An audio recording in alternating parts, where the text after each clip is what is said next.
Et bonjour les amis, bonjour à toutes et à tous. Et ça fait un petit moment que j'avais envie de faire une vidéo sur le sujet de la critique, comment je me comporte face à la critique, qu'est-ce qui se passe quand je suis critiqué, quand je critique l'autre, etc. Et puis suite à mon dernier live samedi dernier sur la chaîne Ma vie en Personocratia, il y a une personne qui m'a envoyé un petit message pas très sympa, elle n'était pas très contente. Ça a réactivé ce sujet à l'intérieur de moi et donc ça m'a confirmé qu'il était temps d'en parler. Alors déjà pour poser les choses de manière générale, bien sûr la critique c'est le jugement, hein, c'est par exemple une personne qui va me donner une leçon, ou qui va me blâmer, ou qui va m'expliquer ce que j'ai fait de pas bien, ou ce que j'ai fait de bien, parce que ça peut être aussi de la critique positive, c'est l'autre revers de la médaille, on en parlera un petit peu après. On va commencer par le plus évident et le plus désagréable, c'est effectivement quand quelqu'un me reproche quelque chose. Et puis là, souvent, je vais avoir une réaction qui va être un peu du mode animal, ce qui veut dire que soit je vais me rebeller, puis moi à mon tour, je vais attaquer la personne. Je ne sais pas, par exemple, je vais lui dire mais comment tu peux me parler comme ça, tu t'es jamais regardé dans une glace, etc. Ou au contraire, je vais me soumettre. Si, je sais pas, c'est une autorité, c'est mon patron, c'est ma mère, ma compagne, je sais pas, quelqu'un qui a peut-être un peu plus de prise sur moi, je vais me soumettre et puis là je vais dire je suis désolé, etc. Au contraire, je vais me dire mais qu'est-ce que je suis bête, et je vais commencer aussi à me faire des reproches à moi-même, puis même si la personne est partie, je vais continuer à me faire des reproches. Donc là, je suis plus vraiment dans le mode victime, alors qu'avant j'étais plus dans le mode rebelle. Mais on voit bien qu'on retrouve toujours ce mécanisme animal d'attaque ou de défense, hein, finalement. Alors, ce qui est important de bien comprendre, c'est qu'est-ce qui se joue dans la fausse communication justement entre les deux personnes à ce moment-là. Bien sûr, il y a ce mental, donc il joue ce jeu de jugement, de soumission et de rébellion de l'autre côté. Mais il y a surtout un enjeu qui est derrière, qui est plus important, on n'y pense pas tout le temps, c'est tout simplement la guerre, la lutte pour l'énergie.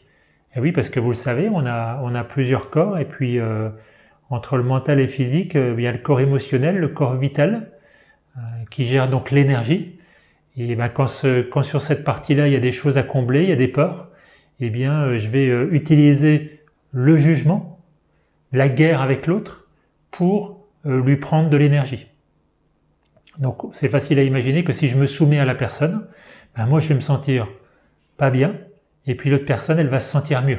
Parce que moi j'ai dit ce que j'avais à dire, et puis maintenant je suis content, oui forcément j'ai pompé toute l'énergie de l'autre. Mais également si je me rebelle, en me rebellant, l'autre il va aussi gagner, parce que je vais me sentir complètement vidé, et puis l'autre il aura réussi à avoir ce qu'il veut également. Alors ça peut aussi basculer dans l'autre sens, c'est-à-dire que si je me rebelle de manière tellement forte, et que moi j'arrive à imposer une autre vérité, ça peut même des fois finir au niveau physique, hein, ça devient très très violent. Là c'est celui qui voulait imposer sa vérité qui se retrouve soumis, et puis le jeu infernal continue, hein. C'est le jeu que vous voyez ici bien sûr dans le triangle de l'enfer. Ça on voit bien que si je suis dans ce jeu-là, c'est que je suis dans le monde de l'illusion. Donc dans ce monde de l'illusion, en fait je suis une pauvre créature impuissante. Donc si j'ai quelque chose qui ne va pas en moi, il faut que je critique quelqu'un, il faut que je juge quelqu'un pour que la personne en face se soumette et puis que je puisse lui prendre de l'énergie et me sentir mieux. Et puis la personne en face qui s'est soumise, elle se sent victime, après elle s'énerve, donc elle va trouver une autre occasion pour attaquer et puis reprendre de l'énergie dans l'autre sens. Donc c'est elle qui va devenir la méchante, le bourreau.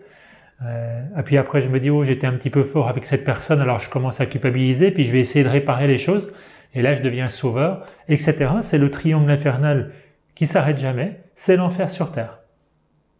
Alors, est-ce qu'il s'agit de tendre l'autre joue quand la personne me critique, m'insulte, m'attaque? Évidemment non. Puis je suis pas non plus en mode mouton jaune, en mode mouton spirituel, où je vais dire attention, j'ai jugé l'autre ou l'autre m'a jugé, c'est qu'il y a quelque chose qui va pas en moi, donc il faut vite que j'aille méditer, que je sois positif, je vais bien, tout va bien, etc. Vous connaissez également ça. Donc là, c'est le mode un petit peu je tends l'autre joue. Non, c'est pas ça non plus, évidemment.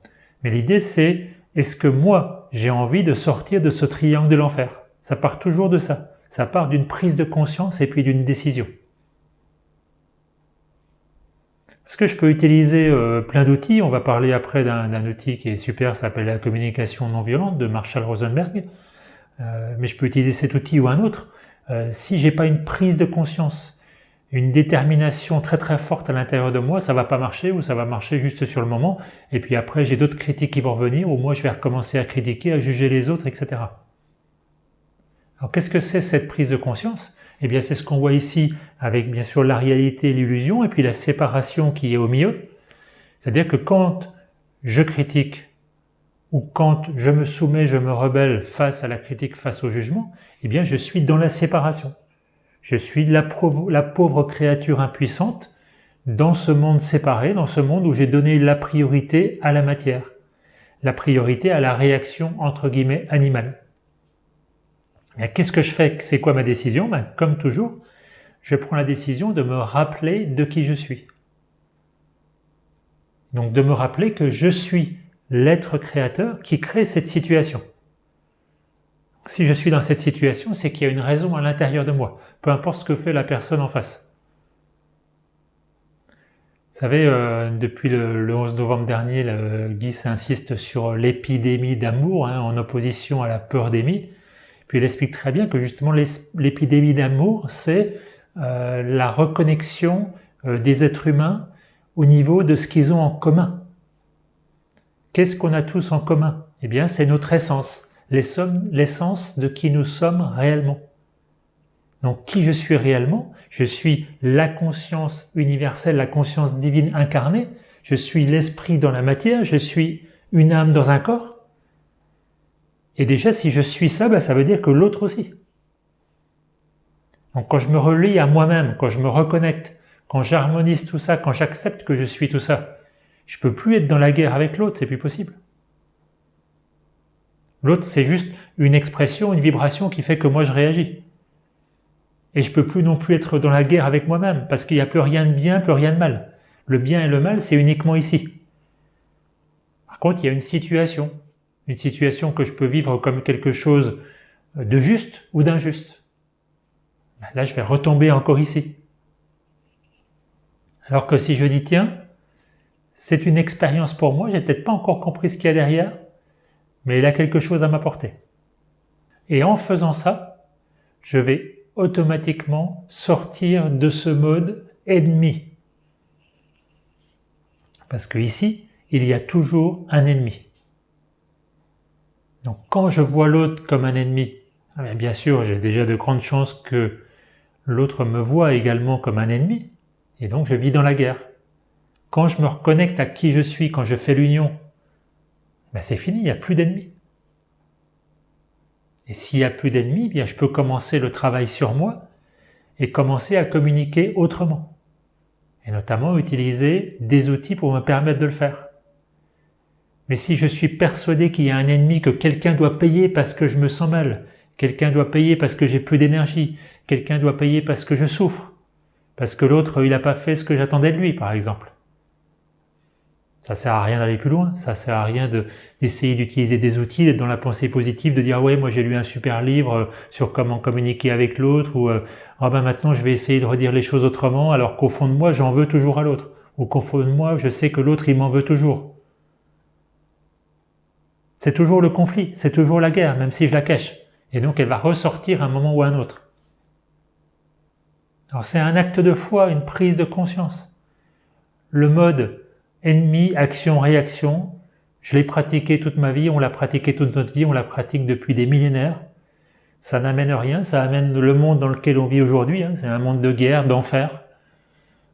Tout ça parce que je ne fais pas ce petit effort, finalement, parce que c'est un effort, oui, de dire ok, ça me fait peut-être mal de ne pas réagir.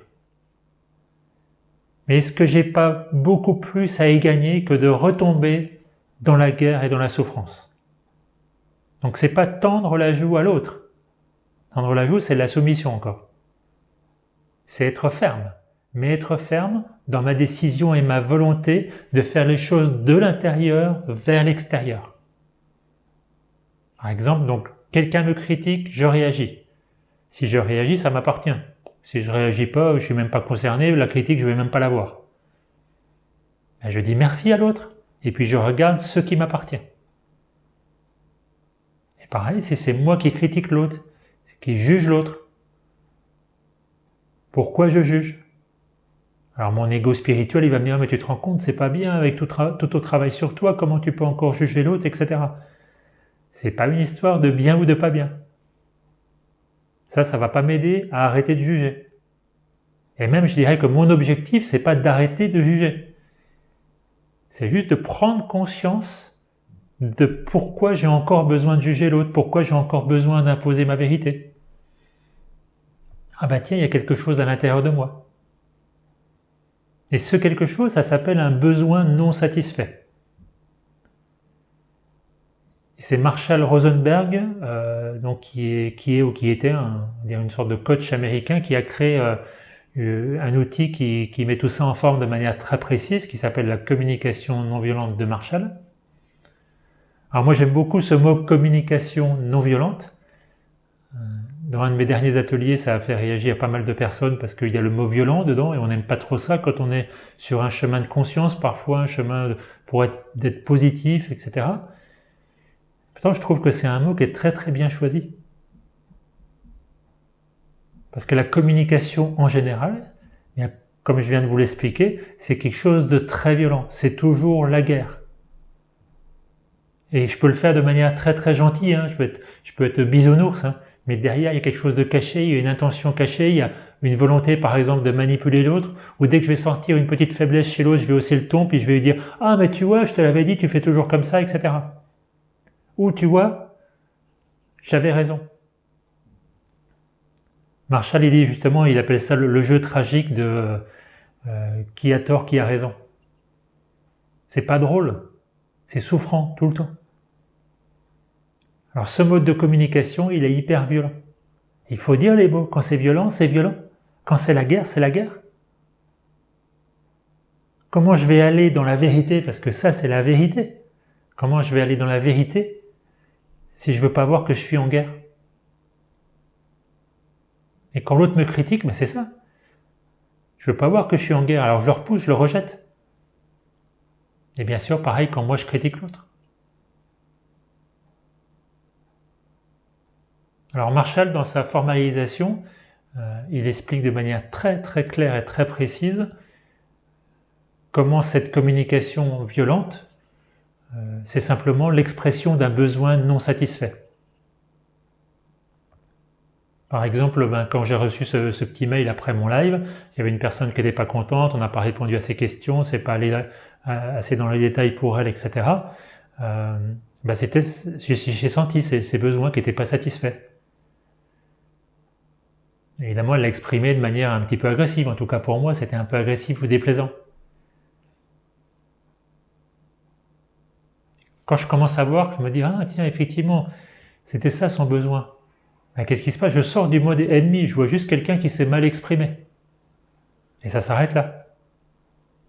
Si par contre j'arrive pas à sortir du mode ennemi, moi je peux aller regarder mes besoins, parce que moi je commence à critiquer l'autre, me dire l'autre quand même est culotté de me dire ça avec tout le travail que je fais de mon mieux, je deviens la victime, je fais de mon mieux et puis les autres m'attaquent, me critiquent. C'est peut-être que aussi il y a un besoin qui n'est pas satisfait en moi, peut-être que non plus je n'étais pas très content de ce que j'ai fait. Ou peut-être j'aurais aimé le faire autrement. Alors déjà qu'il y a un truc qui va pas en moi, puis l'autre, il vient titiller, il vient appuyer où ça fait mal. Alors là, non, c'est trop. Alors, des exemples, on en a tous dans notre vie, on en a des milliers, puisque quand on vit dans le mental, on passe son temps à juger l'autre ou à être jugé. On passe son temps en tout cas très souvent, trop souvent. Alors, quand je commence à voir que derrière tout jugement, toute critique, il y a toujours un besoin non satisfait, eh bien ça détend un petit peu l'atmosphère. Je prends de la distance sur ce qui se passe. L'autre, là, il m'insulte, mais en fait, il n'est pas en train de m'insulter. Il est en train de parler de lui. Il est en train de parler de ses besoins. Parce que la critique, c'est toujours ça. Je parle toujours de moi-même. Et comme je veux pas parler de moi, eh bien sûr, je fais croire à l'autre que c'est lui le problème. Ce qui ne veut pas dire que l'autre n'a pas des problèmes de son côté. Encore une fois, c'est autre chose. Ça le regarde. Alors que la communication non violente, c'est justement parler de moi avec l'autre. Et non pas donner une leçon à l'autre pour lui prendre son énergie, pour lui imposer ma version des choses. C'est quand même beaucoup plus sympa, beaucoup plus fun et ça me semble beaucoup plus constructif. Et puis comme je le disais au début, cette critique peut être négative ou positive.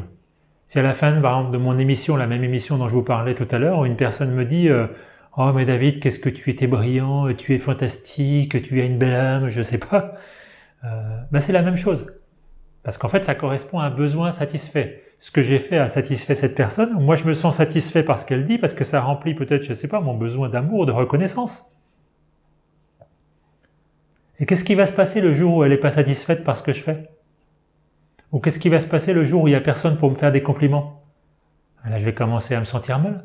Putain, j'ai fait de mon mieux, puis personne ne dit rien, ça avait l'air moyen, je vais commencer à me poser des questions, etc. Si cette personne, au contraire, me dit merci pour cette émission, j'ai vraiment réalisé quelque chose à l'intérieur de moi, j'ai vraiment réalisé que j'avais tel besoin, ou telle chose sur laquelle j'ai envie maintenant de travailler. Là, c'est autre chose. Ça a plus de sens pour moi. Ça me permet aussi de voir mon utilité, de voir l'intérêt de ce que je fais, ou de voir peut-être les points à améliorer. Mais encore une fois, ce côté critique positive, on le voit pas toujours. On le voit justement quand le besoin n'est plus satisfait, quand la personne n'est plus là pour me faire des compliments. Ou elle m'a fait des compliments tout le temps, puis tout d'un coup elle m'en fait plus, là je comprends pas ce qui se passe. Et c'est important de bien voir que c'est le revers de la médaille. Parce que finalement, c'est aussi un jugement que je porte sur l'autre. Pourquoi je ne pourrais pas simplement parler de moi, de ce qui est comblé en moi ou de ce qui n'est pas comblé en moi? Regardez ce qui se passe actuellement avec la crise sanitaire et toutes les divisions dans les familles, dans les couples, dans les amis, etc. Alors il y a ceux qui ont besoin d'être dans le système, d'être rassurés, d'aller au restaurant, etc. Et puis il y a ceux qui ont besoin de vivre en conscience, d'affirmer leur choix. On n'a pas besoin de se battre pour ça. Vous savez, il y a encore quelques mois, ça m'agaçait régulièrement quand je voyais des gens avec des masques dans la rue, et puis j'avais aussi cette tendance à juger. Et pourquoi je jugeais l'autre? Parce que j'avais un besoin non satisfait. Une peur, bien sûr, derrière ce besoin. Je me demandais, je ne sais pas, ce qui allait se passer avec les vaccins, ou une petite partie de moi qui me disait que oui, c'est la faute de tous ceux qui suivent le système, qu'on en est là, etc. Même si c'était pas grand-chose, mais c'était là, ça me titillait encore un peu. Alors le jugement, il est jamais loin. Parce qu'il ne faut pas que j'oublie une chose, c'est que l'autre qui me critique, c'est quelque chose, mais moi, qu'est-ce que je fais dans ma vie de tous les jours? Chaque fois que j'ai une peur ou un besoin qui n'est pas satisfait, hop, je vais aller voir à l'extérieur, puis regarder un truc qui va pas. C'est sa faute à lui, c'est sa faute à lui, etc. Et pour ceux qui ne l'ont pas vu, je vous invite à voir une vidéo qu'a fait Guy avec son fils qui est, je crois, formateur en communication non violente et qui parle très bien de ça, justement des exemples dans les familles ou quand il y a tous les gens là qui parlent du vaccin, de la crise sanitaire, ils sont tous du côté du système, puis moi je suis de l'autre côté et j'ose rien dire parce que je suis tout seul. Et il y a un moment, moi aussi, je peux m'exprimer. Et j'ai pas besoin de taper sur la table pour ça. Mais je peux m'affirmer de manière ferme, avec détermination, avec enthousiasme. En disant, moi, ça fait 1 heure que je vous écoute, mais moi, j'ai aussi un besoin. J'ai besoin de vous partager ma vérité. Je vous demande pas d'y adhérer. Je vous demande simplement de prendre le temps d'écouter aussi comment moi je vois les choses, par exemple. Et puis, si les personnes, ça les intéresse pas, je peux aussi les respecter. Dire ok, dans ce cas-là, je vais peut-être partir ou aller faire autre chose ou me rapprocher d'autres personnes que ça va intéresser.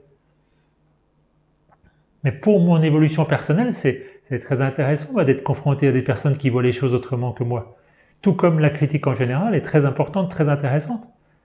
Je ne vous dirais pas que pour moi c'est toujours plaisant, mais je le vois de plus en plus comme un cadeau. Presque certaines fois, j'attends ou avec le sourire, me dire tiens, il y a une petite critique qui va arriver par rapport à un truc que j'ai fait ou autre.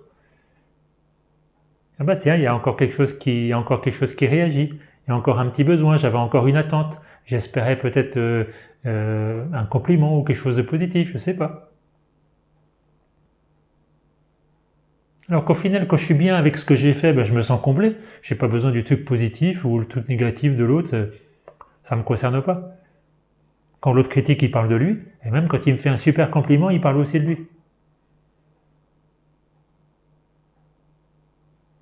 Alors entendez-moi bien, ça ne veut pas dire qu'il n'y a plus d'interaction, il n'y a plus d'intérêt puisqu'on ne peut plus rien se dire. Si, au contraire, on peut commencer à vraiment échanger, vraiment communiquer sur du sens. Me souvenir de qui je suis, me reconnecter à l'essence de qui je suis, faire de la vraie communication cœur à cœur. Car vous le savez, j'en ai déjà parlé dans plusieurs vidéos et dans certaines interviews également, je crois. Qu'est-ce qui a fait que moi j'ai pris la décision d'aller sur ce chemin personocratique, ce chemin de conscience? Eh bien c'est parce que moi je voulais arrêter de souffrir. Mais pas arrêter de souffrir en me mettant une puce ou en arrêtant de penser ou en prenant des antidépresseurs. Arrêter de souffrir en trouvant vraiment la solution en moi, un acte de conscience. Et pour moi, dans le domaine de la communication et par rapport au jugement, le fait de juger l'autre et d'être jugé, ben pour moi c'est ça la solution. Il n'y a pas d'autre solution. Soit je vis dans le mensonge, dans l'illusion, je suis une pauvre créature, j'attaque, je me soumets, etc. Ou au contraire, je me reconnecte à qui je suis réellement. Et quand je commence à me voir comme qui je suis, à me donner un peu d'amour, un peu de tendresse, un peu de respect, à faire les choses par amour pour moi, et bien j'accorde à l'autre aussi la même chose. Quand je commence à exprimer mes besoins, je commence à en parler avec l'autre, à écouter ses besoins, même des fois à deviner ses besoins. Dire, ah tiens, quand tu me dis ça, c'est vrai que c'est pas très plaisant pour moi, mais en fait, tu voulais me dire que tu as un besoin de sécurité ou que tu as un besoin de faire attention à l'argent, que c'est important pour toi? Ah oui, c'est ça que je voulais dire quand je t'ai dit que tu passais ton temps à gaspiller l'argent et que je pouvais pas te faire confiance. Ah d'accord. Vous voyez, c'est pas pareil. Mais pour en arriver là, il faut que j'ai pris du recul, parce que si j'attends que ce soit l'autre qui change, si j'attends que ce soit l'autre qui arrête de me critiquer, que ce soit l'autre qui me dise « Oh mais David, alors c'est quoi tes besoins ?» etc. je peux peut-être attendre longtemps. À mon ego, il voudrait toujours que ce soit l'autre qui fasse le premier pas. Mais non, mais ça n'a pas d'importance, je fais pas ça pour l'autre, je fais ça pour moi. Peu importe si l'autre il va grandir ou se raccrocher à ça, c'est pas grave, il joue son rôle, moi je joue le mien. Et quand je dis je joue le mien, c'est pas parce que je suis un petit acteur, c'est au contraire parce que je prends conscience que ici, c'est un jeu. Moi, je suis pas qu'un acteur, je suis surtout le réalisateur. Mais si j'en prends pas conscience, je me comporte juste comme l'acteur. Je suis une marionnette qui n'est pas connectée à son âme. Et donc je survis, je pompe de l'énergie, j'impose ma vérité, je dis tout et son contraire. Ça n'a pas de sens.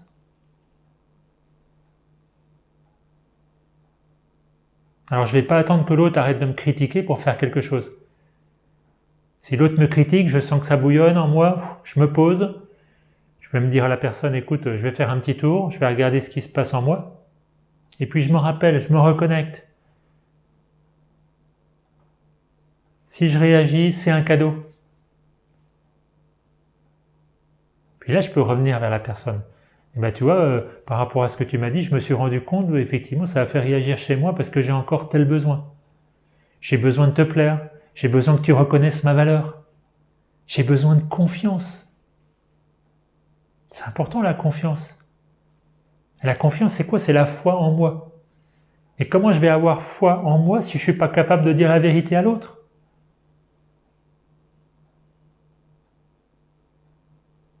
Et très souvent, quand je commence à dire la vérité, ça change complètement la communication. Puis la personne en face qui était agressive, où j'avais l'impression que ça allait jamais changer, elle change complètement de comportement. Vous le savez, je sais, tout ça c'est vibratoire.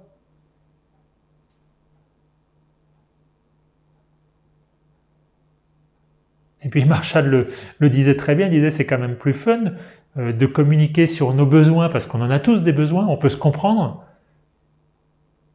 C'est au service de la vie. Plutôt que de s'entretuer ou de faire le béni oui-oui pour ne pas voir les choses et puis trouver des compromis. Vous savez ce que c'est les compromis. C'est perdant-perdant. Chacun a laissé un petit morceau, puis personne n'est content à la fin, mais tout le monde essaie de se convaincre que ça s'est bien passé parce qu'il ne veut pas reprendre la discussion. C'est trop fatigant, j'en peux plus de cette discussion. Vous n'avez jamais entendu ça? Vous n'avez jamais vécu ça? Ou le repas de famille avec la personne qui tape sur la table. Oui, je te dis que la gauche c'est mieux que la droite, etc. Et puis les autres, ils commencent à baisser la tête, ou il y en a qui vont faire la vaisselle, ou machin. Bah oui, c'est juste ça. C'est tout ça qui est violent. Et ben moi je le regarde déjà, parce que c'est important de le regarder, de le parler, de le nommer. Et chaque fois que j'en ai la capacité, c'est-à-dire que je prends conscience des choses, ça peut m'arriver des fois d'être juste dans la réaction, et là c'est un petit peu difficile. Quand je sors de la réaction, ça peut être très très vite, ou ça peut être le soir même, ça peut être j'écris dans mon journal, peu importe. Et là je regarde ce qui se passe. Ah, pourquoi j'ai encore jugé l'autre? Pourquoi l'autre m'a encore critiqué? Qu'est-ce que ça me fait? Ah, j'ai pas encore assez confiance en moi. Alors j'ai été chercher la confiance chez l'autre, bon ben j'ai été reçu. On dit qu'on n'est jamais si bien servi que par soi-même, mais c'est ça la souveraineté. De l'intérieur vers l'extérieur. Parce que quand j'ai confiance en moi, quand je peux dire ma vérité, exprimer mes besoins, ben je peux le rayonner, et puis les choses deviennent simples autour de moi. Ça m'amène aussi à un point qui pour moi est aussi essentiel pour ne pas aller dans la critique, c'est la clarification. Clarification de ce que je propose à l'autre, par exemple. Je sais pas, quand je fais une émission, ou je fais un atelier, de ce que je propose, des tarifs, etc. Clarification d'une relation de couple, ce que chacun attend. Il y en a un qui veut des enfants, l'autre qui veut pas d'enfants, par exemple.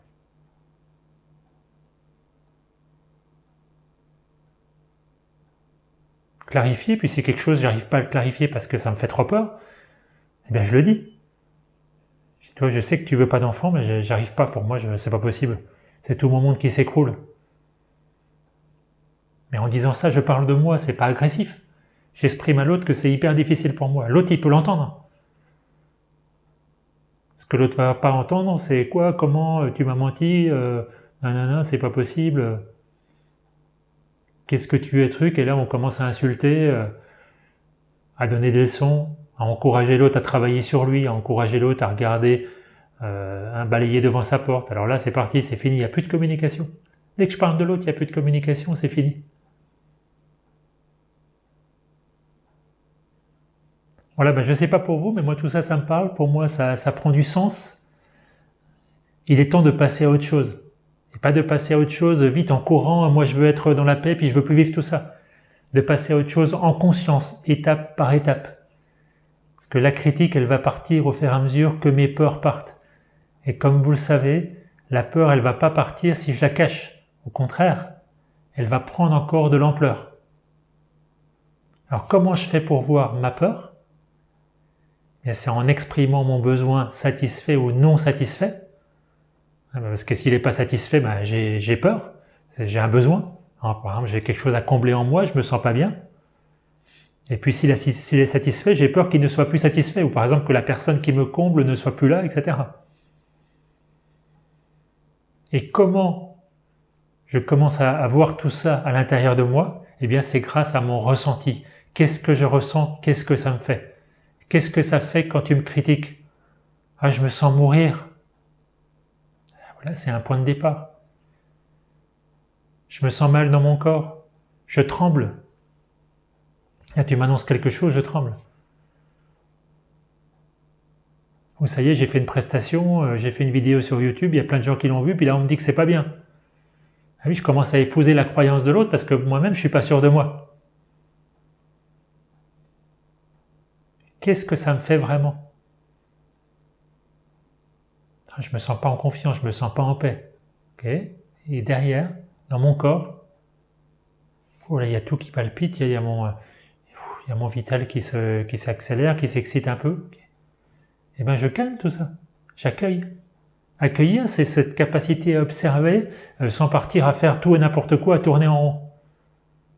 Il va rien se passer de grave. Voilà, en tout cas, j'avais envie de vous partager cette petite vidéo parce que je pense que particulièrement par les temps actuels, c'est important de prendre de la distance par rapport à la critique et de le voir vraiment comme un cadeau, encore un cadeau évolutif, un outil pour progresser et de bien se rappeler, et ça, c'est une prise de conscience, j'y crois ou j'y crois pas, qu'il n'y a pas d'ennemi. Il n'y a pas d'ennemi. L'ennemi, c'est pas l'autre, l'ennemi, c'est pas moi-même, c'est pas mon ego, tout ça. Même ça, c'est pas mon ennemi. C'est des parties de moi qui sont déconnectées, qui sont coupées de l'amour infini. Parce qu'elles ont peur. Parce que voilà, je me crois impuissant ici. Mais ça va venir. Je leur parle. Et puis je leur dis que là, il y a une âme, il y a le grand patron qui sait où il va. Alors de me relaxer un peu, d'arrêter toutes ces attentes, ce besoin de contrôler. Voilà, j'espère que cette vidéo vous a plu. N'hésitez pas à partager, aussi à vous abonner à ma chaîne, activer, vous savez, la petite cloche pour les notifications sur YouTube. Après, je mets aussi mes vidéos, vous le savez, sur Odyssée. Puis je vous donnerai tous ces liens, bien sûr, en description. Je vous dis à très bientôt, bye bye.